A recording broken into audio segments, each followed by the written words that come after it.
Throughout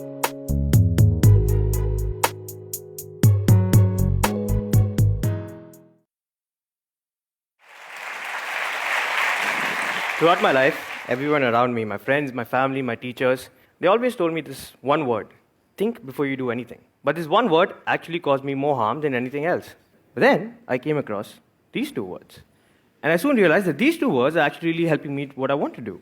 So I'm going to tell you guys my story and tell you how these two words have really helped me shape my life. When I was in school, I used to think before I would raise my hand to ask the teacher a question. I would think before answering the questions in my own words. I would think before doing anything. And in the process, I didn't end up doing anything at all. But then, in 11th standard, I became extremely fascinated by the concept of filmmaking. The fact that you can take a small little handycam and then show the rest of the world what's inside your head, I thought that's a very, very powerful medium. At the end of high school, I went up to my mom and her best friend, Anu auntie, who always seems to take an active interest in my life. I told them I want to be a filmmaker. And obviously, they weren't very impressed. Because in India, if you want to be anything other than an engineer or a doctor, you're considered a terrorist. They obviously said no.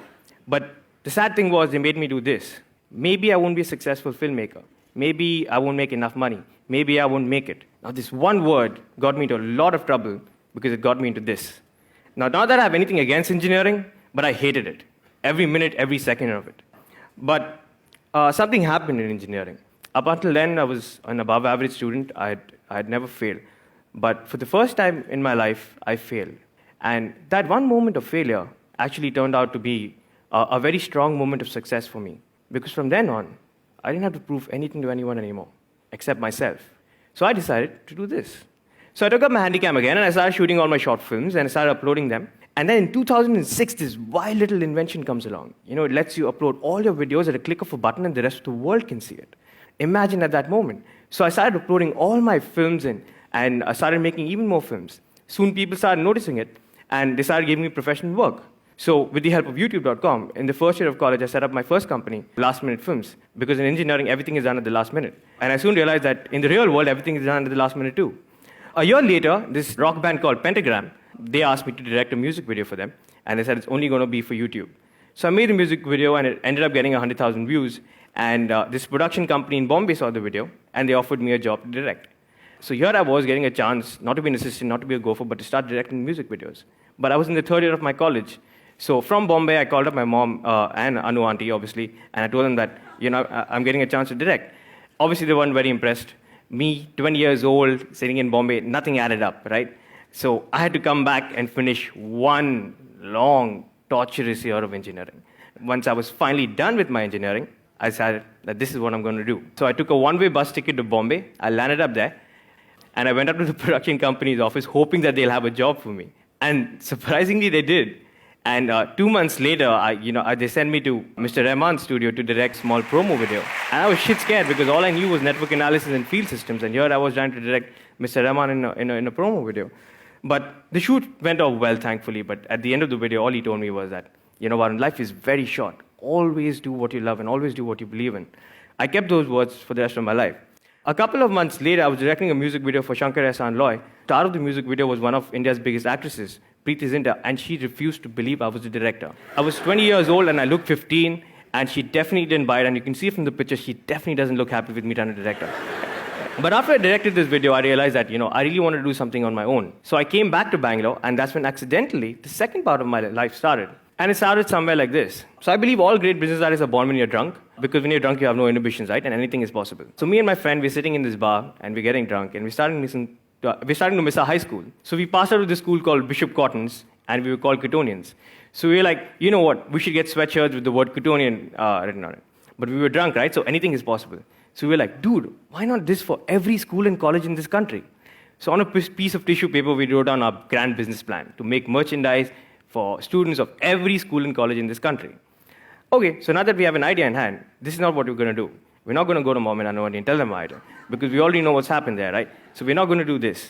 But the problem was that we didn't know anything about running a business. Nothing. Absolutely nothing. So this is what we're supposed to do. But 4 years of engineering, and they never taught me Microsoft Excel. And I realized that that's the only thing needed. That one software practically defines everyone's life. So, and obviously this caused a lot of problems before, right? This is what we're going to do. So we found this manufacturing friend in a small town in Tripur, and he offered to make us some samples. We landed up at the Old Boys Day of Bishop Cotton's with our small little stall and hoped that people would be interested. At first, nobody showed up, but then this one kid came and asked us, where do you get this hoodie from and can I buy it? And we said, yeah, you can. And then he got 10 of his other Cottonian friends and they got 10 of theirs. And in the first day itself, we ended up selling 2,500 hoodies. So that's when we knew that, yes, we have something in our hands. And the good thing was, when these Cottonian kids started wearing their hoodies and started moving around town, students from other schools and colleges got insecure. So they were like, where do you get that from? And that was our intention. So we knew that they're going to come to us. But then we knew that if we're going to do this for the entire country, we've got to figure out a plan. So in 2009, we officially launched Alma Mater as an online store to cater to students of schools and colleges across India. But the moment we started, that's when all the problems started. My friends were like, dude, what's wrong with you? Why are you doing this? You should just get a regular job. Why are you taking such a big risk? My mom was really worried because she thought I won't get any dowry. In India, if you don't work for Infosys, you do not get dowry.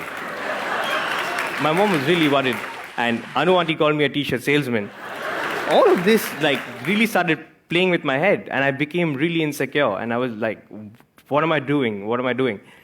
And then I just went back to that one small moment of engineering where I failed. And I thought, I failed in engineering and nothing bad happened. If I fail in this, what's the worst? So we decided to give it a shot. And soon enough, things began to change. We started growing. People started noticing us. They put us on the cover of India's biggest magazine. They wrote more than 50 newspaper articles around us. And this is where Alma Mater is today. So we work with over 3,000 schools and colleges across 200 different cities with over 4 lakh students, all sitting out of that one small office in Bangalore. But the coolest part about this is, exactly a year later, my friend and I were sitting in the same bar, and this random kid walks past us wearing a Cottonian hoodie. Man, that one moment, I think that one moment is success. For me, success is not money, it's not cars, or it's not a bank balance. It's moments like these. The moment we saw that kid walk past us, and exactly a year later, we just looked at us. We didn't say anything. So for me, that was my greatest moment of success. And that success came because of don't think. So in the meantime, we kept last-minute films running, obviously, and we ended up with over 1 million views on our YouTube channel. And the best part was YouTube made us a partner.